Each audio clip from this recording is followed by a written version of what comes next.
Hey guys, welcome to the 150-second C# tutorial that I'm making for the new Boston. And in this tutorial, I'm going to be showing you how to create your own conversion operators. So all you're going to need for this tutorial is a button and an item class. And inside of your item class, just make sure you have a public integer property. Mine's just called price. So before we can look at creating our own conversion operators, we first have to understand what explicit and implicit means. Explicit basically means that the user has to do something to tell the compiler, and implicit basically means that it does it automatically. So the first thing that we're going to be looking at is an explicit conversion.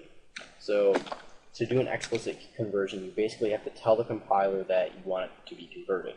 One way of doing that is casting it.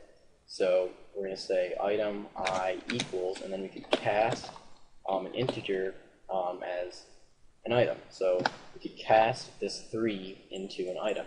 But since we haven't set up a conversion operator for it yet, we can't do that.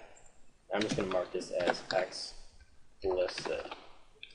Now, if we wanted to make it implicit, meaning we don't have to tell the compiler to convert it, that would just be item, I'll call this item equals 3. And then this would be implicit, meaning that we didn't have to do anything. It just automatically converts it. And since we haven't set up an implicit conversion operator, we can't do this yet either. Alright, so the first thing that we're going to be looking at is creating our own explicit conversion operator. So, just like while we're working with all operators, we're going to have to make it both public and static. So we're going to type public and static. Next, we have to specify if we want it to be explicit or implicit. Like I said before, we're going to be looking at explicit first, so I'm just going to type explicit. Then we're going to have to say operator. So we're just going to say operator because we're going to be creating our own conversion operator. And after all that, we finally get to choose what we want to cast it as or convert it into. And it's going to be an item, and it must be the same name as your class or else it won't work. So we're just going to say item. And then in here, we're going to say what we want to turn into an item. In this case, we're going to be turning an integer into an item. So we're going to say int right here, and I'll just call it item price. Alright, so inside of here is where we want to convert this integer into an item. And since we specified that it must be an item, we're going to have to be returning an item. So we're going to create a new item here. I'll just call it I and set it equal to a new item. And then I'll say the item's price equals whatever integer the user passes through here. So we're going to say item price.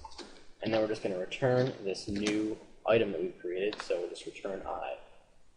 So as you can see, now this explicit conversion is perfectly fine because we created a conversion operator for it. Now let's take a look at creating an implicit one, and it's just the exact same thing, only we mark it as implicit. So we're just going to copy this right here, and basically just say implicit. However, we cannot have both an explicit and implicit conversion operator for converting the same thing into an item. So we're going to have to choose between which one you want to do. So first, let's just take a look at this explicit. So we're just going to comment this out, so we're not looking at this anymore. Alright, so this explicit conversion is perfectly legal. So let's have a message box display this item's price. So we're just going to say i.price.toString. And we should get 3 in a message box because we converted this 3 into an item. So now when we debug here, we should get 3. Yep. Alright, and now let's make sure that our implicit conversion worked fine.